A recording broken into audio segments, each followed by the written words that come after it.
ಕರ್ತನಲ್ಲಿ ಪ್ರೀತಿಯ ಸಹೋದರ ಸಹೋದರಿ, ತಮ್ಮೆಲ್ಲರಿಗೂ ಕ್ರಿಸ್ತ ಜಯಂತಿಯ ಶುಭಾಶಯಗಳು. ಈ ವರ್ಷ ಕರ್ತನು ನಿಮ್ಮನ್ನು ಆಶೀರ್ವದಿಸಲಿ. ಈ ಹಬ್ಬದ ಸಮಯದಲ್ಲಿ ದೇವರು ನಿಮ್ಮ ಸಂಗಡ ಇರಲಿ, ನಿಮಗೆ ಬೇಕಾದದನ್ನು ಒದಗಿಸಲಿ. ನೀವು ಕುಟುಂಬ ಸಮೇತವಾಗಿ ಹಬ್ಬ ಮಾಡುವಾಗ ನಿಜವಾದ ಕ್ರಿಸ್ಮಸನ್ನು ನೀವು ಆಚರಿಸುವಂತೆ ಕರ್ತನು ನಿಮಗೆ ಸಹಾಯ ಮಾಡಲಿ, ನಿಮ್ಮ ಸಂಗಡ ಇರಲಿ ಮತ್ತು ದೇವರು ನಿಮ್ಮನ್ನು ಸಮೃದ್ಧಿಗೊಳಿಸಲಿ. ನಿಮ್ಮ ಮನೆಯಲ್ಲಿ ಆನಂದ, ಹರ್ಷ, ಸಂಗೀತ, ಆರಾಧನೆ ತುಂಬಿ ತುಳುಕಲಿ ಎಂಬುದಾಗಿ ನಾನು ಹಾರೈಸ್ತೇನೆ. ತಿರುವಂದಾವರ್ತಿ ತಮ್ಮೆಲ್ಲರಿಗೂ ಕ್ರಿಸ್ತ ಜಯಂತಿಯ ಶುಭಾಶಯಗಳು. ನನಗೆ ಒಂದು ದೊಡ್ಡ ಸಂತೋಷ ಏನಂತ ಹೇಳಿದ್ರೆ, ಪ್ರಿಯರೇ, ನಾವು ಆರಾಧಿಸುವಂಥ ಯೇಸು ಜೀವ ಸ್ವರೂಪನಾದಂಥ ಯೇಸು ಜೀವಿಸ್ತಾ ಇದ್ದಾರೆ. ಅನೇಕ ಕ್ರೈಸ್ತರು ಎಷ್ಟರ ಮಟ್ಟಿಗೆ ಇದನ್ನು ನಂಬಿದ್ದಾರೆ, ಇದನ್ನು ಅನುಭವಿಸಿದ್ದಾರೆ ನನಗೆ ಗೊತ್ತಿಲ್ಲ. ಆದರೆ ನಾವು ನಂಬೋಣ, ಆ ಯೇಸುವನ್ನು ಅನುಭವಿಸೋಣ. ಯಾಕಂದರೆ ದೇವರ ವಾಕ್ಯ ಹೇಳ್ತಿದೆ, ಕರ್ತನು ಸರ್ವೋತ್ತಮನೆಂದು ಅನುಭವ ಸವಿದು ತಿಳಿಯಿರಿ ಎಂಬುದಾಗಿ. ಯೇಸು ಇನ್ ಇಂಗ್ಲೀಷಲ್ಲಿ taste and see that the lord is good. ಪ್ರಿಯ ಸಹೋದರ ಸಹೋದರಿ, ಎಷ್ಟೋ ವರ್ಷಗಳಿಂದ ಯೇಸುವನ್ನು ನಾನು ಅಂಗೀಕರಿಸಿ ಯೇಸುವನ್ನು ಅನುಭವಿಸ್ತಾ ಇದ್ದೇನೆ. He is wonderful. ಅವರ ಹೆಸರು ನಾವು ನೋಡ್ತೇವೆ ಯೆಶಾಯ 9:6 ಅವರ ಹೆಸರು ಅದ್ಭುತ ಸ್ವರೂಪನು, ಅದ್ಭುತ ಸ್ವರೂಪನು. ಅನೇಕ ವರ್ಷಗಳ ಹಿಂದೆ ಪ್ರವಾದಿ ಯೇಸುವಿನ ಬರೋಣದ ಕುರಿತಾಗಿ ಪ್ರವಾದನೆ ಮಾಡಿ ಹೇಳಿದ್ದಾರೆ. ಏನಂತ ಹೇಳಿದ್ರೆ, ಅವರು ಅದ್ಭುತ ಸ್ವರೂಪನು, ಅದ್ಭುತಗಳನ್ನು ಮಾಡುವಂಥ ಯೇಸು. ಇವತ್ತು ಜಗತ್ತಿನಾದ್ಯಂತ ಜನರ ಒಂದು ಸಾಕ್ಷಿ ಏನಂತ ಹೇಳಿದ್ರೆ, ಪ್ರತಿಯೊಬ್ಬೊಬ್ಬ ವಿಶ್ವಾಸಿ ಯೇಸುವನ್ನು ಸ್ವಂತ ರಕ್ಷಕನಾಗಿ ಅಂಗೀಕಾರ ಮಾಡಿದಂಥ ಈ ಲೋಕದಲ್ಲಿರುವಂಥ ಪ್ರತಿಯೊಬ್ಬ ವಿಶ್ವಾಸಿ ಒಂದು ಸಾಕ್ಷಿ ನುಡಿತಾನೆ ಅಂದರೆ, ಆ ಯೇಸು ನನ್ನ ಜೀವಿತದಲ್ಲಿ ಅದ್ಭುತಗಳನ್ನು ಮಾಡ್ತಾ ಇದ್ದಾರೆ ಅಂಥೇಳಿ. Isn't it wonderful? It is amazing. That is real Christmas. ಕ್ರಿಸ್ಮಸ್ಸಲ್ಲಿ ನಾವು ಹೊಸ ಬಟ್ಟೆ ಹಾಕ್ತೇವೆ, ಸಂತೋಷ. ಡೆಕೋರೇಷನ್ ಮಾಡ್ತೀವಿ, ಸಂತೋಷ. ಓಕೆ, ಒಳ್ಳೆ ಊಟ ಮಾಡ್ತೇವೆ, ಫ್ಯಾಮಿಲಿ ನಾವು ಕುಟುಂಬವಾಗಿ ಸೇರ್ತೇವೆ, ಸ್ನೇಹಿತರನ್ನು ಕರೆಸ್ತೇವೆ, ಸಂಗೀತ ಇರ್ತದೆ, ನೃತ್ಯ ಇರ್ತದೆ. ಆದರೆ ಕ್ರಿಸ್ತನೇ ನಮ್ಮೊಳಗಿಲ್ಲ ಅಂತ ಹೇಳಿದ್ರೆ ಅದಕ್ಕೆ ಯಾವ ಅರ್ಥವೂ ಇಲ್ಲ, ಅದರಲ್ಲಿ ನಿಜವಾದ ಸಂತೋಷವೂ ಇಲ್ಲ. ಆದರೆ ಕ್ರಿಸ್ತನು ನಮ್ಮೊಳಗಿದ್ದಾನೆ, ಅದೇ ನಿಜವಾದ ಕ್ರಿಸ್ಮಸ್.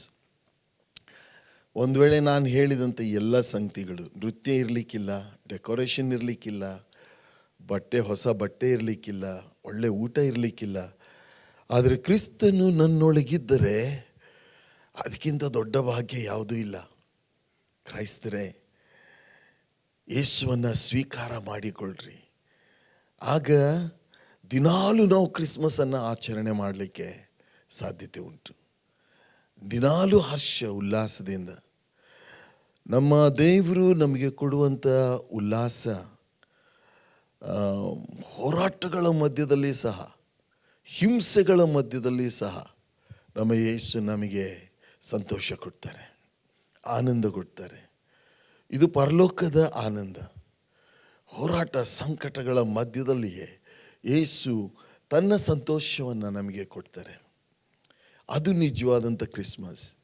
ನನ್ನ ಪ್ರಾರ್ಥನೆ ಏನಂತ ಹೇಳಿದ್ರೆ, ಆ ಯೇಸುವನ್ನು ನಾವು ಅನುಭವಿಸೋಣ, ಆ ಯೇಸುವನ್ನು ನಾವು ತಿಳಿದುಕೊಳ್ಳೋಣ. ಆಗ ಎಂಥ ಒಂದು ಅನುಭವ.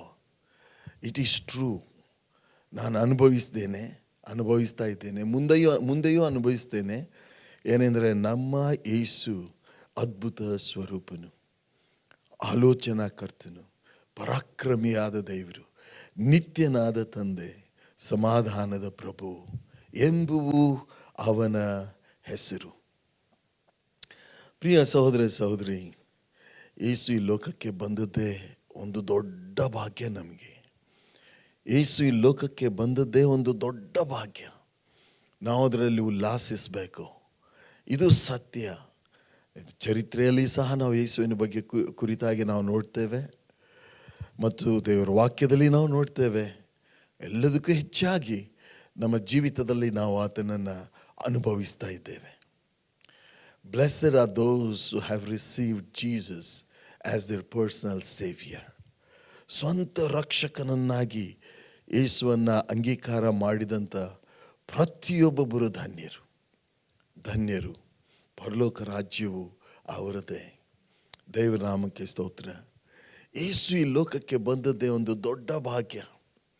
ಕತ್ತಲೆ ಲೋಕ, ಎಲ್ಲ ಥರವಾದಂಥ ಸಮಸ್ಯೆಗಳಿಂದ ತುಂಬಿದ ಲೋಕ, ಪಾಪದಿಂದ ತುಂಬಿದ ಲೋಕ, ಹಗೆತನದಿಂದ ತುಂಬಿರುವಂಥ ಲೋಕ, ಮರಣ ಶಾಪಗಳಿಂದ ತುಂಬಿರುವಂಥ ಲೋಕ, ರೋಗದಿಂದ ತುಂಬಿರುವಂಥ ಲೋಕಕ್ಕೆ ಪ್ರಿಯರೇ, ಯಾರು ಅರಸನಾಗಿ ಬಂದರೆ ಏನು, ಯಾವ ದೊಡ್ಡ ವ್ಯಕ್ತಿ ಹುಟ್ಟಿದರೆ ಏನು ಬದಲಾವಣೆ ಇಲ್ಲ. Absolutely nothing. ಯಾರು ಈ ಒಂದು ಸಮಸ್ಯೆಗೆ ಪರಿಹಾರ ಇಲ್ಲ. ಆದರೆ ಯೇಸು ಬಂದದ್ದೇ ಒಂದು ಅದ್ಭುತ. ಎಲ್ಲ ವಿಷಯಗಳಿಗೆ ಪರಿಹಾರ ತಗೊಂಡು ಬಂದ್ರಲ್ಲ ನಮ್ಮ ಯೇಸು, ಅದೇ ಒಂದು ದೊಡ್ಡ ಆಶೀರ್ವಾದ. ಇದನ್ನು ತಿಳಿದವರು, ಇದನ್ನು ಅನುಭವಿಸುವವರು ಭಾಗ್ಯವಂತರು. ಇದನ್ನು ತಿಳಿದವರು, ಇದನ್ನು ಅನುಭವಿಸುವವರು ಭಾಗ್ಯವಂತರು. ಬಹಳ ಕಡಿಮೆ ಜನ ಇವರನ್ನು ತಿಳ್ಕೊಂಡಿದ್ದಾರೆ, ಇದನ್ನು ಅನುಭವಿಸ್ತಾರೆ. ದೇವರ ವಾಕ್ಯ ಏನು ಹೇಳ್ತದೆ ಅಂತ ಹೇಳಿದ್ರೆ, ಯೇಸುವನ್ನು ಅನುಭವಿಸ್ಬೇಕು, ತಿಳ್ಕೊಳ್ಬೇಕು, ದೇವರನ್ನು ತಿಳ್ಕೊಳ್ಬೇಕು. ತಿಳ್ಕೊಳ್ರಿ, ನನ್ನನ್ನು ತಿಳ್ಕೊಳ್ರಿ ಅಂತ ದೇವರ ವಾಕ್ಯ ಹೇಳ್ತದೆ. ಮತ್ತು ಅನುಭವಿಸ್ಬೇಕಂತೆ, ಅವರ ರುಚಿ ನಾವು ನೋಡಬೇಕು. ಪ್ರಿಯರೇ, ಯೇಸುವಿನ ಬಗ್ಗೆ ಬಹಳ ಜನ ಕೇಳಿದ್ದಾರೆ, ಬಹಳ ಜನ ಮಾತಾಡ್ತಾರೆ ಕೂಡ, ಸತ್ಯವೇದದ ಕಥೆಗಳನ್ನು ಸಹ ಹೇಳ್ತಾರೆ. ಆದರೆ ಪ್ರಿಯರೇ, ವ್ಯತ್ಯಾಸ ಇಷ್ಟೇ. ನಾನು ಒಂದು ಸೇಬು ಹಣ್ಣನ್ನು ಕೈಯಲ್ಲಿ ತಕ್ಕೊಂಡು, ಈ ಸೇಬು ಹಣ್ಣು ಎಷ್ಟು ಸುಂದರವಾಗಿದೆ ಅಂತ ನಾನು ಹೇಳ್ಬೋದು. ಸೇಬು ಹಣ್ಣಿನ ವರ್ಣನೆಯಿಂದ ಏನು ಪ್ರಯೋಜನ ಇಲ್ಲ. ನಾನು ಕೇಳ್ತೇನೆ, ಸೇಬು ಹಣ್ಣು ಸಿಹಿಯಾಗಿದೆಯಾ ಅಥವಾ ಹುಳಿಯಾಗಿದೆಯಾ ಅಂತ ಕೇಳಿದ್ರೆ ಯಾರೂ ಹೇಳಲಿಕ್ಕಾಗಲ್ಲ. ಕೆಲವರು ಹುಳಿ ಅಂತ ಹೇಳ್ಬೋದು, ಕೆಲವರು ಸಿಹಿ ಅಂತ ಹೇಳ್ಬೋದು, ಕೆಲವರು ಇಲ್ಲ ಎರಡೂ ಇದೆ, ಹುಳಿ ಸಿಹಿ ಕೂಡಿಯೇ ಇದೆ ಅಂತ ಹೇಳ್ಬೋದು. ಆದರೆ ಒಬ್ಬನಿಗೆ ಅದು ರುಚಿ, ಅದು ಹೇಗಿದೆ, ಸೇಬು ಹೇಗಿದೆ ಅಂತ ಗೊತ್ತಾಗಬೇಕಾದ್ರೆ ಅದನ್ನು ತಿಂದುಬಿಟ್ರೆ ತಿಂದವನು ಹೇಳ್ತಾನೆ ಅದರ ರುಚಿ ಹೇಗಿದೆ ಅಂತ. ಅದು ಸಿಹಿಯಾಗಿದೆಯಾ ಅಥವಾ ಹುಳಿಯಾಗಿದೆಯಾ ಅಥವಾ ಎರಡೂ ಇದೆಯಾ, ಒಬ್ಬನು ತಿಂದವನು ಹೇಳ್ತಾನೆ. ಯೇಸುವಿನ ಬಗ್ಗೆ ಹುಟ್ಟಿದಾಗಿಂದ ಬಹಳ ಕೇಳಿರ್ಬೋದು, ಕೇಳಿದ ಮಾತ್ರಕ್ಕೆ ಯಾವ ಬದಲಾವಣೆ ಆಗುವುದಿಲ್ಲ. ಪ್ರಿಯರೇ, ಕೇಳೋಣ, ಯೇಸುವನ್ನು ಹೃದಯದಲ್ಲಿ ಸ್ವೀಕಾರ ಮಾಡೋಣ, ಅವರ ರುಚಿ ನೋಡೋಣ. ಯಾರ್ಯಾರು ಆತನನ್ನು ಅಂಗೀಕರಿಸಿದರೋ, ಅಂದರೆ ಆತನ ಹೆಸರಿನಲ್ಲಿ, ಯೇಸುವಿನ ಹೆಸರಿನಲ್ಲಿ ನಂಬಿಕೆ ಇಟ್ಟರೋ ಅವರಿಗೆ ದೇವರ ಮಕ್ಕಳಾಗುವ ಅಧಿಕಾರ ಕೊಟ್ಟನು ಎಂಬುದಾಗಿ ದೇವರ ವಾಕ್ಯದಲ್ಲಿ ನಾವು ನೋಡ್ತೇವೆ. ಪ್ರಿಯ ಸಹೋದರ ಸಹೋದರಿ, ಈ ಯೇಸು ಲೋಕಕ್ಕೆ ಬಂದದ್ದು ದೊಡ್ಡ ಭಾಗ್ಯ. He came to this world. ಯೇಸು ಯಾರು? ಯೇಸು ಅದ್ಭುತನಾದಂಥ ಸತ್ಯ ದೇವರು. God came to this world. ಯೇಸು ಸ್ವಾಮಿ ಹುಟ್ಟುವಾಗಲೇ ಅವರಿಗೆ ಒಂದು ಹೆಸರೇನಂತ ಹೇಳಿದ್ರೆ, ಅವರು ಅರಸನು ಅಂತ ಹೇಳಿದರು. ಅರಸನು ಹುಟ್ಟುತ್ತಾ ಇದ್ದಾನೆ. ಒಬ್ಬ ಅರಸನು ಹುಟ್ಟುವಕ್ಕಿಂತ ಮುಂಚೆ ಯಾರಾದರೂ ಅರಸರಾಗಿದ್ದರೆ ಅದು ನಮ್ಮ ಯೇಸು. ಹುಟ್ಟುವುದಕ್ಕಿಂತ ಮುಂಚೆ ಅರಸನು ಎಂಬ ಪದವಿ ಬಿರುದನ್ನು ಪಡೆದವರು ನಮ್ಮ ಯೇಸು. ಯೇಸು ಅರಸನಾಗಿ ಈ ಲೋಕದಲ್ಲಿ ಹುಟ್ಟಿ ಬಂದರು. ಆದರೆ ವಿಪರ್ಯಾಸ ಹೇಗೆ ನೋಡಿ, ಏನಂತ ಹೇಳಿದ್ರೆ, ನಾನು ಅರಸರುಗಳ ಬಗ್ಗೆ ನಾನು ಕೇಳಿದ್ದೀನಿ. ಎಂತಿಂಥ ಅರಸರುಗಳು ಈ ಲೋಕದಲ್ಲಿ ಹುಟ್ಟಿದರು, ಅವರು ಈ ಲೋಕದಲ್ಲಿ ಆಳ್ವಿಕೆ ಮಾಡಿದರು. ಅವರ ಜೀವನವನ್ನು ಸ್ವಲ್ಪ ನಾವು ನೋಡೋಣ. ಒಂದು ಸಾರಿ ಟಿ ವಿನಲ್ಲಿ, ಸೋಷಿಯಲ್ ಮೀಡಿಯಾನಲ್ಲಿ ನಾನು ನೋಡ್ತಾ ಇದ್ದೆ. ಬೇರೆ ಒಂದು ದೇಶದ ಅರಸ, ಸೌದಿ ಅರೇಬಿಯಾದ ಅರಸ, ಅವನ ಪ್ಲೇನ್ ತೋರಿಸ್ತಾ ಇದ್ರು. He has a plane. ಆ ಪ್ಲೇನ್ ಒಳಗೆ ಎಲ್ಲೆಲ್ಲಿ ಚಿನ್ನದ ವಸ್ತುಗಳನ್ನು ಮಾಡಿಟ್ಟಿದ್ದಾರೆ, ಚಿನ್ನದಿಂದ, ಒಂದು ರೀತಿಯಿಂದ ಒಳಗಿರುವಂಥ ಎಷ್ಟೊಂದು ವಸ್ತುಗಳು ಚಿನ್ನದಿಂದ ಮಾಡಿದ್ದು. ಇನ್ನೊಬ್ಬ ಅರಸನ ಬಗ್ಗೆ ನಾನು ಓದ್ತಾ ಇದ್ದೆ. ಅವ್ರ ಮನೆಯಲ್ಲಿ ಎಲ್ಲ, ಈವನ್ ಬಾತ್ರೂಮಲ್ಲಿರುವಂಥ ಟ್ಯಾಪ್ಗಳು ಸಹ ಚಿನ್ನದಿಂದ ಮಾಡಿದ್ದು. ಅವರ ತೋಟ, ಅವರ ಅರಮನೆ, ಅವರ ಅರಮನೆಯಲ್ಲಿರುವಂಥ ಹಾಸಿಗೆಗಳು, ಆಸನಗಳು ಇವೆಲ್ಲ ನೋಡಿದರೆ ಆಶ್ಚರ್ಯ. ಅಷ್ಟು ಅದ್ಭುತವಾದ ಒಬ್ಬ ಅರಸನ ಬಗ್ಗೆ ನಾನು ಕೇಳ್ತಾ ಇದ್ದೆ.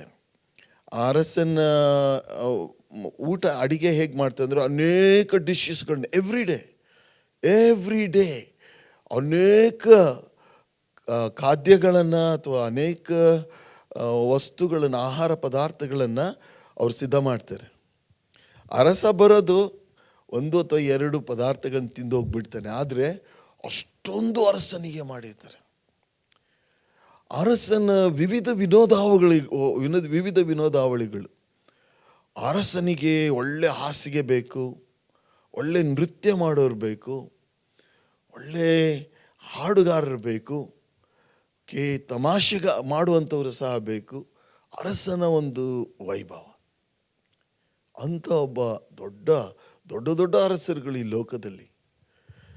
ಅವರಿಗೆ ಒಂದೊಂದಕ್ಕೆ ಎಷ್ಟೆಷ್ಟು ಖರ್ಚು ಮಾಡ್ತಾರೆ. ಅವರ ಬಟ್ಟೆ ಎಷ್ಟು, ಅವರು ಹಾಕಿಕೊಳ್ಳುವಂಥ ಚಿನ್ನದ ಒಡವೆಗಳೆಷ್ಟು, ಅವರ ಪ್ರಯಾಣಕ್ಕೆ ಖರ್ಚು ಎಷ್ಟು, ಅವರಿಗೆ ಮಸಾಜ್ ಮಾಡಲಿಕ್ಕೆ, ಅವರನ್ನು ನೋಡಲಿಕ್ಕೆ. ಒಂದೇ ಮಾತಿನಲ್ಲಿ ಹೇಳಬೇಕಂದ್ರೆ ಪ್ರಿಯರೇ, ಈ ಅರಸರುಗಳು ಸೇವೆ ಮಾಡಿಸಿಕೊಳ್ಳೋದಕ್ಕೆ ಬಂದಿದ್ದಾರೆ. ಅನೇಕರು ಹೋಗಿ ಅವರ ಸೇವೆ ಮಾಡಬೇಕು. ಅನೇಕ ಆಳುಗಳು, ಎಷ್ಟೊಂದು ಕಾಲಾಳುಗಳು ಅವರು ಹೋಗ್ತಾ ಇದ್ದರೆ, ಅವರ ಮುಂದೆ ಹಿಂದೆ ಸಹ ಎಷ್ಟೊಂದು ಜನ ಅವರನ್ನು ಕಾಯುವುದಕ್ಕಾಗಿ ಗಾರ್ಡ್ಗಳು, ಸೆಕ್ಯೂರಿಟಿ. ಪ್ರಿಯರೇ, ಇದು ಅರಸರುಗಳ ವೈಭವ, ಅರಸರುಗಳ ಒಂದು ವೈಭವ ನಾವು ಕೇಳ್ತೇವೆ. ಯೇಸು ಸ್ವಾಮಿಗೆ ಸಹ ಅರಸ ಅಂತ ಹೇಳಿದರು. ಹುಟ್ಟೋದಕ್ಕಿಂತ ಮುಂಚೆನೇ ಈತನು ಅರಸನು ಅಂತ ಹೇಳಿದರು. ಈತ ಎಂಥ ಅರಸ! ಯೇಸು ಸ್ವಾಮಿ ಒಂದು ಅರಮನೆಯಲ್ಲಿ ಹುಟ್ಟಲಿಲ್ಲ, ಒಂದು ಗೋದಲಿಯಲ್ಲಿ ಹುಟ್ಟಿದರು. ಗೋದಲಿಯಲ್ಲಿ, ಹಸುಗಳನ್ನು ಕಟ್ಟುವಂಥ ಗೋದಲಿಯಲ್ಲಿ ಯೇಸು ಸ್ವಾಮಿ ಹುಟ್ಟಿದರು. ಅವರ ಮೇಲೆ ಯಾವುದೇ ರಾಯಲ್ ರೋಬ್ಸ್, ಒಂದು ಅರಸನ ಹಾಕಿಕೊಳ್ಳುವಂಥ ಪೋಷಾಕು ಅವರ ಮೇಲೆ ಇರಲಿಲ್ಲ. ಅವರಿಗೆ ಸೆಕ್ಯೂರಿಟಿ ಯಾವುದೂ ಇರಲಿಲ್ಲ. ಅವರಿಗೆ ವಿವಿಧ ವಿನೋದಾವಳಿಗಳು ಯಾವುದೂ ಇರಲಿಲ್ಲ.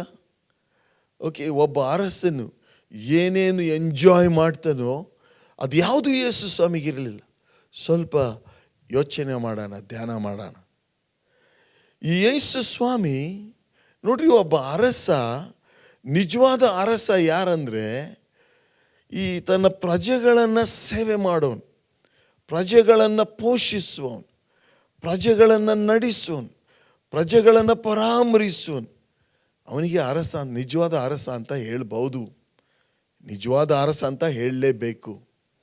ಆದರೆ ಈ ಲೋಕದ ಅರಸರುಗಳೇ ಬೇರೆ, ಆದರೆ ಪರಲೋಕದ ಅರಸ ಯೇಸು ಸ್ವಾಮಿ ಬೇರೆ. ಅವರು ಹೇಳಿದಂಥ ಮಾತನ್ನು ಓದಿಕೊಳ್ಳೋಣ. ಸುಂದರವಾಗಿ ಅವ್ರು ಹೇಳಿದಂಥ ಒಂದು ಮಾತು. ಮತ್ತಾಯನ ಬರೆಸುವಾರ್ತೆ 20ನೇ ಅಧ್ಯಾಯ, ಮತ್ತಾಯನ ಬರೆಸುವಾರ್ತೆ 20ನೇ ಅಧ್ಯಾಯ 28ನೇ ವಚನದಲ್ಲಿ ಯೇಸು ಸ್ವಾಮಿ ಹೀಗೆ ಹೇಳ್ತಾರೆ, ನಿಮ್ಮ ಹಾಗೆಯೇ ಮನುಷ್ಯ ಕುಮಾರನು ಸೇವೆ ಮಾಡಿಸಿಕೊಳ್ಳುವುದಕ್ಕೆ ಬರಲಿಲ್ಲ, ಸೇವೆ ಮಾಡುವುದಕ್ಕೂ ಅನೇಕರನ್ನು ಬಿಡಿಸಿಕೊಳ್ಳುವುದಕ್ಕಾಗಿ ತನ್ನ ಪ್ರಾಣವನ್ನು ಈಡುಕೊಡುವುದಕ್ಕೂ ಬಂದನು ಎಂದು ಹೇಳಿದರು. ಯೇಸು ಸ್ವಾಮಿ ಹೇಳ್ತಾರೆ ಏನಂತ ಹೇಳಿದ್ರೆ, ನಾನು ಸೇವೆ ಮಾಡಿಸಿಕೊಳ್ಳಿಕ್ಕೆ ಬಂದಿಲ್ಲ, ನನ್ನ ಮುಂದೆ ಡ್ಯಾನ್ಸ್ ಮಾಡೋರು ಬೇಕಾಗಿಲ್ಲ, ನನಗೆ ಮಸಾಜ್ ಮಾಡೋರು ಬೇಕಾಗಿಲ್ಲ. ಯೇಸು ಸ್ವಾಮಿ ಹೇಳ್ತಾರೆ, ನಾನೇ ಸೇವೆ ಮಾಡೋದಕ್ಕೆ ಬಂದಿದ್ದೇನೆ. ಪ್ರಿಯರೇ, ಯೇಸು ಸ್ವಾಮಿಯನ್ನು ನೋಡ್ರಿ, ಈ ಲೋಕದಲ್ಲಿ ಇದ್ದಾಗ ಹಳ್ಳಿಗಳಿಗೆ ಹೋದರು, ಸಮುದ್ರದ ದಡಗಳಿಗೆ ಹೋದರು, ಸಣ್ಣ ಸಣ್ಣ ಊರುಗಳಿಗೆ ಹೋದರು, ದೊಡ್ಡ ಊರುಗಳಿಗೆ ಹೋದರು, ಬಡವರನ್ನು, ದಿಕ್ಕಿಲ್ಲದವರನ್ನು, ಭಿಕ್ಷುಕರನ್ನು ಭೇಟಿಯಾದರು. ಇವತ್ತು ಅನೇಕ ಜನ ಇಂಥವ್ರನ್ನ ಮೆಚ್ಚೋದಿಲ್ಲ. ಆದರೆ ಪ್ರಿಯರೇ, ಇವರು ನಿಜವಾದ ಅರಸನು. He is the real king.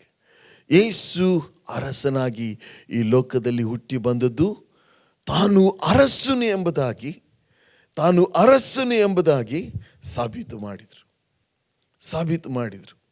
ಆದ್ದರಿಂದ ಪ್ರಿಯ ಸಹೋದರ ಸಹೋದರಿ, ನಿಜವಾದ ಕ್ರಿಸ್ಮಸ್ ಏನಂತ ಹೇಳಿದ್ರೆ, ಈ ಅರಸನನ್ನು ನಮ್ಮ ಹೃದಯದಲ್ಲಿ ಸ್ವೀಕಾರ ಮಾಡಿ ಅವರು ನಮ್ಮ ಜೀವಿತದಲ್ಲಿ ತಂದಂಥ ಸೇವೆಯನ್ನು ಅನುಭವಿಸುವುದೇ ದೊಡ್ಡ ಭಾಗ್ಯ. ಯೇಸು ಸ್ವಾಮಿ ಸೇವೆ ಮಾಡಿಸಿಕೊಳ್ಳಲಿಕ್ಕೆ ಬರಲಿಲ್ಲ, ಸೇವೆ ಮಾಡೋದಕ್ಕೂ ಅನೇಕರನ್ನು ಬಿಡಿಸಿ ಅವರಿಗೋಸ್ಕರ ಪ್ರಾಣ ಕೊಡುವುದಕ್ಕೂ ಸಹ ನಾನು ಬಂದಿದ್ದೇನೆ ಅಂತ ಹೇಳಿದರು. Jesus is the king of kings and the lord of lords. Yesu ನಿಜವಾಗಿಯೂ ಅರಸನು. ಸೇವೆ ಮಾಡಿಸಿಕೊಳ್ಳಿಕ್ಕೆ ಬರಲಿಲ್ಲ, ನನ್ನ ಸೇವೆ ಮಾಡಿರಿ, ನನಗೆ ಬೇಕಾದದನ್ನು ಒದಗಿಸಿ ಅಂತ ಹೇಳಿ ಬರಲಿಲ್ಲ. ಪ್ರಿಯರೇ, ಭಾಗ್ಯವಂತರು ನಾವು. ಅವರ ಕುರಿತಾಗಿ ನಾವು ಕೇಳ್ತಾ ಇದ್ದೇವೆ. ಅವರನ್ನು ಅನುಭವಿಸುವಂಥ ಭಾಗ್ಯ ದೇವರು ನಮಗೆ ಕೊಟ್ಟಿದ್ದಾರೆ. ಯೇಸು ಸೇವೆ ಮಾಡಿಸಿಕೊಳ್ಳಿಕ್ಕೆ ಬರಲಿಲ್ಲ, ಸೇವೆ ಮಾಡುವುದಕ್ಕೂ ತನ್ನ ಪ್ರಾಣವನ್ನು ಈಡುಕೊಡುವುದಕ್ಕೂ ಬಂದನು ಎಂಬುದಾಗಿ ಮತ್ತು ಅದನ್ನು ಮಾಡಿ ಸಹ ನಮ್ಮ ಯೇಸು ಸ್ವಾಮಿ ತೋರಿಸಿದರು. He is the real king. ನಮ್ಮ ಯೇಸು ದೇವರು.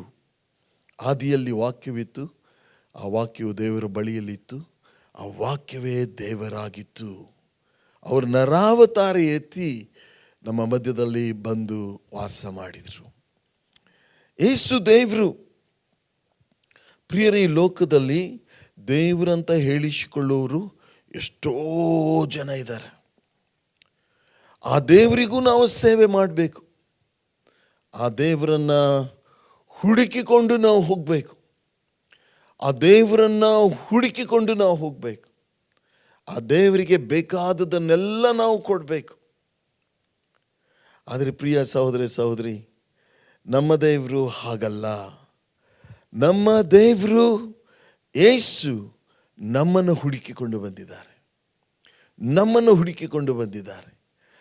ಆ ಯೇಸು ದೇವರಾಗಿದ್ದರೂ ಸಹ ಪ್ರಿಯರೇ, ಇವತ್ತು ನಾವು ನೋಡ್ತೇವೆ ಎಷ್ಟೋ ಜನ ಈ ಲೋಕದಲ್ಲಿ, ಎಷ್ಟೋ ಜನ ದೇವ ದರ್ಶನಕ್ಕೆ ಹೋಗ್ತಾರೆ. ಅವರ ದರ್ಶನ ಪಡ್ಕೊಳ್ಬೇಕಂತ ದೇಶದಿಂದ ದೇಶಕ್ಕೆ ಹೋಗ್ತಾರೆ, ಊರುಗಳಿಂದ ಬೇರೆ ಬೇರೆ ಊರುಗಳಿಗೆ ಹೋಗ್ತಾರೆ. ಯಾಕೆ ಹೋಗ್ತಾ ಇದ್ದೀರಿ ಅಂತ ಕೇಳಿದ್ರೆ, ಇಲ್ಲ, ಅವರ ದರ್ಶನ ನಮಗೆ ಆಗಬೇಕು. ಅವರ ದರ್ಶನ ನಮಗೆ ಆದರೆ, ಅವರು ನಮ್ಮ ವಿಷಯದಲ್ಲಿ ಪ್ರಸನ್ನನಾದರೆ ನಮಗೆ ಎಲ್ಲ ಆಶೀರ್ವಾದ ಸಿಕ್ಕುತ್ತೆ ಅಂತ ಅನೇಕರು ಭಾವಿಸ್ತಾರೆ. ದೇವದರ್ಶನ ಪ್ರಿಯರೇ, ಪ್ರಿಯ ಸಹೋದರ ಸಹೋದರಿ, ದೇವದರ್ಶನಕ್ಕಾಗಿ ಊರಿಂದ ಊರು, ಪಟ್ಟಣದಿಂದ ಪಟ್ಟಣಕ್ಕೆ, ದೇಶದಿಂದ ದೇಶಕ್ಕೆ ಜನ ಹೋಗ್ತಾ ಇದ್ದಾರೆ. ಆದರೆ ಈ ದೇವರು, ಈ ಯೇಸು ನಮಗೆ ತನ್ನ ದರ್ಶನ ಕೊಡುವುದಕ್ಕಾಗಿ ಪರಲೋಕದಿಂದ ನಮ್ಮ ಬಳಿಗೇನೆ ಬಂದಿದ್ದಾರೆ. ತನ್ನ ದರ್ಶನವನ್ನು ಯೇಸು ಸ್ವಾಮಿ ಒಂದು ಸಾರಿ ಹೇಳ್ತಾರೆ, ನತಾನಿಯಲ್ ಶಿಷ್ಯನಿಗೆ ಹೇಳ್ತಾರೆ ಏನಂತ ಹೇಳಿದ್ರೆ, ಫಿಲಿಪ್ಪನಿಗೆ ಕಾಣುತ್ತೆ, ಹೇಳ್ತಾರೆ ಏನಂದರೆ, ನನ್ನನ್ನು ನೋಡಿದವನು ತಂದೆಯನ್ನು ನೋಡಿದ್ದಾನೆ. ನನ್ನನ್ನು ನೋಡಿದವನು, ಶಿಷ್ಯ ಬಂದು ಕೇಳ್ತಾನೆ ಏನಂತ ಹೇಳಿದ್ರೆ, ನಮಗೆ ದೇವರನ್ನು ತಂದೆಯನ್ನು ತೋರಿಸಿಬಿಡು ಸಾಕು ಅಂತ. ಅದಕ್ಕೆ ಯೇಸು ಹೇಳ್ತಾರೆ, ನನ್ನನ್ನು ಕಂಡವನು ದೇವರನ್ನು ಕಂಡಿದ್ದಾನೆ. ಪ್ರಿಯ ಸಹೋದರ ಸಹೋದರಿ, ದೇವದರ್ಶನ ಯಾಕೆ ನಿಮಗೆ ಬೇಕು? ಯಾಕೆ ದೇವರನ್ನು ನೀವು ಕಾಣಬೇಕು? ಯಾಕೆ ಅಂದರೆ ಒಂದು ಆಸೆ, ಉದ್ದೇಶ ಏನಂತ ಹೇಳಿದ್ರೆ, ದೇವದರ್ಶನ ನನಗೆ ಆದರೆ ನನಗೆ ಪಾಪದಿಂದ ಮುಕ್ತಿ, ನನಗೆ ಶಕ್ತಿ, ನನ್ನ ಸಮಸ್ಯೆ ಪರಿಹಾರ, ನನ್ನ ಪ್ರಶ್ನೆಗಳಿಗೆ ಉತ್ತರ, ನಾನು ಬಲವಾದ ಜೀವಿತ ಜೀವಿಸಬಲ್ಲೆ ಅಂತ. ಎಷ್ಟೋ ದೇವರ ದರ್ಶನ ನೀವು ಮಾಡಿದ್ದೀರಿ, ಇದೆಲ್ಲ ನಿಮ್ಮ ಜೀವನದಲ್ಲಿ ಆಗಿದೆಯಾ? ದೇವ ದರ್ಶನಕ್ಕಂತ ಹೋದ್ರಿ ಹಣ ಖರ್ಚು ಮಾಡಿ ಎಲ್ಲೆಲ್ಲೋ ಹೋಗಿ ನೋಡಿದ್ರಿ. ಆದರೆ ಇವೆಲ್ಲವುಗಳಿಂದ ಸ್ವಲ್ಪ ಆದರೂ ನಮಗೆ ಬಿಡುಗಡೆ ಆಯಿತಾ? ಯೇಸು ಈ ಲೋಕಕ್ಕೆ ಬಂದದ್ದು ಏನಂತ ಹೇಳಿದ್ರೆ, ನಾವು ಕೇವಲ ಕುಣಿದಾಡಿ ಊಟ ಮಾಡಿ ಹೊಸ ಬಟ್ಟೆ ಹಾಕಿ ಇಲ್ಲ ಪ್ರಿಯರೇ, ದೊಡ್ಡ ದೊಡ್ಡ ಕಾರ್ಯಗಳನ್ನು ಮಾಡುವುದಕ್ಕಾಗಿ ಈ ದೇವರು ನಮ್ಮ ಜೀವಿತದಲ್ಲಿ ಬಂದಿದ್ದಾರೆ. ಅವರು ಬೆಳಕು, ಕತ್ತಲೆ ನಮ್ಮ ಜೀವಿತದಲ್ಲಿ ಬೆಳಕಾಗಿ ಬಂದಿದ್ದಾರೆ. ಕತ್ತಲೆ ಅನ್ನುವಂಥ ಒಂದು ಗಲಿಬಿಲಿ, ಕತ್ತಲೆ ಅನ್ನುವಂಥ ಹೋರಾಟ, ಕತ್ತಲೆಯಲ್ಲಿರುವಂಥ ಎಲ್ಲ ಸಂಗತಿಗಳು ಮಾಯ ಆಗ್ತವೆ. ಯೇಸು ಸ್ವಾಮಿ ಒಳಗೆ ಬಂದಾಗ ಬೆಳಕು ಬರ್ತದೆ. ಒಬ್ಬನಿಗೆ ಕಣ್ಣು ಬಂದಾಗ, ಕುರುಡನಿಗೆ ಕಣ್ಣು ಬಂದಾಗ, ಇಲ್ಲವೇ ಕತ್ತಲೆಯಲ್ಲಿರುವಂಥ ಕೋಣೆಯಲ್ಲಿ ನಾವಿದ್ದಾಗ ಬೆಳಕು ಬಂದಾಗ, ಎಲ್ಲೆಲ್ಲಿ ಏನೇನು ಇದೆ ಸ್ಪಷ್ಟವಾದ ಒಂದು ನಾಲೆಜ್ ಬರುತ್ತೆ. ಯಾವುದು ಹೇಗೆ ಇದೆ, ಎಲ್ಲಿ ಇದೆ, ಏನು ಇದೆ ಅಂದರೆ, ಬೆಳಕು ಬಂದಾಗ ಜೀವನ ಅಂದರೆ ಏನು, ದೇವರು ಅಂದರೆ ಯಾರು, ನಮಗಿರುವಂಥ ಸಮಸ್ಯೆಗಳು ಯಾಕೆ, ವೈರಿಯು ಎಲ್ಲಿ ಇದ್ದಾನೆ, ವೈರಿಯ ಶಕ್ತಿ ಏನು, ವೈರಿಯ ಕ್ರಿಯೆಗಳೇನು, ಮನುಷ್ಯರು ಏನು, ಮನುಷ್ಯರ ಸಮಸ್ಯೆಗಳೇನು, ಮರಣ ಯಾಕೆ ಬಂತು, ಹೀಗಿರುವ ಸಾವಿರಾರು ಪ್ರಶ್ನೆಗಳಿಗೆ ಉತ್ತರ ಬರುವುದೇ ಈ ಯೇಸು ಎಂಬ ಬೆಳಕು ನಮ್ಮೊಳಗೆ ಬಂದಾಗ. ಅದು ನಿಜವಾದ ಕ್ರಿಸ್ಮಸ್. ಸಹೋದರ ಸಹೋದರಿ, ಈ ಕ್ರಿಸ್ಮಸ್ಸನ್ನು, ಯೇಸುವನ್ನು ಅಂಗೀಕಾರ ಮಾಡುವುದ್ರ ಮೂಲಕ ಅದ್ಭುತವಾದಂಥ ಕ್ರಿಸ್ಮಸ್ಸನ್ನು ನೀವು ಆಚರಣೆ ಮಾಡಲಿಕ್ಕೆ ಸಾಧ್ಯತೆ ಉಂಟು. ಯೇಸು ಸ್ವಾಮಿ ಬಂದದ್ದು ಯಾಕೆ? ಪ್ರಿಯ ಸಹೋದರ ಸಹೋದರಿ, ಇನ್ನೊಂದು ವಚನ ನಾನು ನಿಮ್ಮ ಮುಂದೆ ಓದಲಿಕ್ಕೆ ಇಷ್ಟಪಡ್ತೇನೆ. ಸುಂದರವಾದಂಥ ವಚನ. ಯೇಸುವಿನ ಕುರಿತಾಗಿ ಅನೇಕ ವರ್ಷಗಳ ಮುಂಚೆ ಈ ಪ್ರವಾದನೆ ಯೇಸುವಿನ ಕುರಿತಾಗಿ ನುಡಿಯಲ್ಪಟ್ಟದ್ದು. ಅದನ್ನು ನಾವು ಯೆಶಾಯನ ಗ್ರಂಥ 61ನೇ ಅಧ್ಯಾಯದಲ್ಲಿ ನಾವು ನೋಡಿಕೊಳ್ಳೋಣ. ಕರ್ತನಾದ ಯೆಹೋವನ ಆತ್ಮವು ನನ್ನ ಮೇಲೆ ಅದೇ, ಆತನು ನನ್ನನ್ನು ಬಡವರಿಗೆ ಶುಭವರ್ತಮಾನವನ್ನು ಸಾರುವುದಕ್ಕೆ ಅಭಿಷೇಕಿಸಿದನು. ಸೇವೆ ಮಾಡಿಸಿಕೊಳ್ಳುವ ದೇವರುಗಳನ್ನು ಕೇಳಿದ್ದೀರಿ, ಸೇವೆ ಮಾಡಿಸಿಕೊಳ್ಳುವ ಅರಸರ ಬಗ್ಗೆ ಕೇಳಿದ್ದೀರಿ. ಸೇವೆ ಮಾಡುವ ಅರಸನು, ಸೇವೆ ಮಾಡುವ ದೇವರ ಬಗ್ಗೆ ಇವತ್ತು ನೀವು ಕೇಳ್ತಾ ಇದ್ದೀರಿ. ಅದು ಯಾರು ಅಂತ ಹೇಳಿದರೆ ಯೇಸು. ಅವರೇ ನಮ್ಮ ಬಳಿಗೆ ಬರ್ತಾರೆ. ಅವರ ದರ್ಶನಕ್ಕಾಗಿ ನಾವು ಯೆರೂಸಲೇಮಿಗೆ ಹೋಗೋದು ಅವಶ್ಯ ಇಲ್ಲ. ಅವರು ಪರಲೋಕವನ್ನೇ ಬಿಟ್ಟು ನಮ್ಮೊಳಗೆ ಬಂದಿದ್ದಾರೆ. ಅವರ ದರ್ಶನ ಕೊಡುವುದಕ್ಕಾಗಿಯೇ ನಮ್ಮ ಹತ್ರ ಬಂದಿದ್ದಾರೆ. ಅವರು ಮಾಡ್ತಾ ಇರುವಂಥ ಕ್ರಿಯೆಗಳ ಬಗ್ಗೆ ನಾವು ನೋಡ್ತಾ ಇದ್ದೇವೆ. ಆತನು ನನ್ನನ್ನು ಬಡವರಿಗೆ ಶುಭ ವರ್ತಮಾನವನ್ನು ಸಾರುವುದಕ್ಕೆ ಅಭಿಷೇಕಿಸಿದನು, ಮನ ಮುರಿದವರನ್ನು ಕಟ್ಟಿ ವಾಸಿ ಮಾಡುವುದಕ್ಕೆ. ಮನ ಮುರಿದವರನ್ನು ಕಟ್ಟಿ. ಪ್ರಿಯರೇ, ಯಾವುದಾದರೂ ದೇವರು ಅರಸನು ಇದ್ದಾನ? ಮನ ಮುರಿದವರನ್ನು ಕಟ್ಟೋರು ಯಾರಾದರೂ ಇದ್ದಾರಾ? ಎಷ್ಟೋ ಜನ ಯಾರಿಗೂ ತಮ್ಮ ಸಮಸ್ಯೆಯನ್ನು, ಹೋರಾಟವನ್ನು, ಸಂಕಟವನ್ನು ಹೇಳಲಿಕ್ಕಾಗದೆ ಒಳಗೇ ಕೊರಗ್ತಾ, ಒಳಗೇ ಹೋರಾಟ ಮಾಡ್ತಾ, ಯಾಕೆ ನಮಗೆ ಇನ್ನೂ ಸಾವು ಬರ್ತಾ ಇಲ್ಲ ಎಂಬುದಾಗಿ ಅಂದ್ಕೊಳ್ಳುತ್ತಾ, ದೇವರೇ ಎಲ್ಲಿದ್ದೀಯಾ ಅಂತ ಕೂಗ್ಕೊಳ್ತಾ ಇರುವವರಿಗೆ ಇವತ್ತು ಶುಭ ವರ್ತಮಾನ. ಏನಂದರೆ, ಯೇಸು ಸ್ವಾಮಿ ಬಂದದ್ದು ಏನಕ್ಕೆ ಅಂತ ಹೇಳಿದ್ರೆ, ಮನ ಮುರಿದವರನ್ನು ಕಟ್ಟಿ ವಾಸಿ ಮಾಡೋದಕ್ಕೆ. ಒಂದೊಂದು ಸಾರಿ ದೈಹಿಕ ಅಜಾರಿ, ದೈಹಿಕವಾಗಿ ನಾವು ಅನಾರೋಗ್ಯದಲ್ಲಿ ಬಿದ್ದಿದ್ರೆ ಒಂದೊಂದು ಸಾರಿ ಅಷ್ಟೊಂದು ನೋವು ಆಗೋದಿಲ್ಲ. ಆದರೆ ಮನಸ್ಸು ಮುರಿದು ಹೋಗಿರುತ್ತೆ. ಅನೇಕ ವರ್ಷಗಳಿಂದ ಹೃದಯದ ಮೇಲೆ ಗಾಯಗಳು ಆಗಿರ್ತವಲ್ಲ.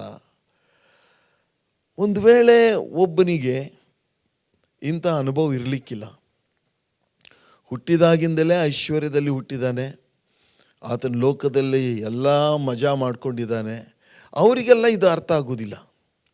ನಾನು ಹೇಳ್ತಾ ಇರುವಂಥ ಈ ಮಾತು ಯಾರಂದರೆ, ಹೋರಾಟ, ಸಂಕಟ, ಚಿಂತೆ, ನೋವು, ಬಾಧೆ, ರೋಗ, ಇನ್ನು ನಾನಾ ಥರವಂಥ ಟೀಕೆಗಳು, ಇದರ ಒಳಗೆ ರೋಸಿ ಹೋಗಿರುವ ಜನರಿಗೆ ಒಬ್ಬ ದೇವರು, ಒಬ್ಬ ಅರಸನು ಬೇಕಾಗಿದ್ದಾನೆ.